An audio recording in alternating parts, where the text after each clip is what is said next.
First repair, next fire. சொல்லுங்க, first repair, next fire. நம்மளை repair பண்ணாம ஃபயர் வராது. அல்லேலூயா. இந்த மாம்சம் சுட்டரிக்கப்படணும். ஆமே.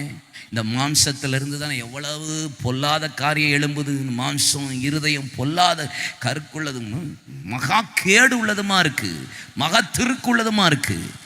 மாம்சத்தின் கிரியைகள் எல்லாம் எப்படி இருக்கு? வெளியரங்கமா இருக்கு. உபச்சாரம், வேசித்தனம், களவு, கொலை, மார்க்கவேதம், சண்டை, முறுமுறுப்பு, விரோதம், பகை, வைராக்கியம், ஜாதி, இனம், மொழின்னு சண்டை எல்லாமே மாம்சம்.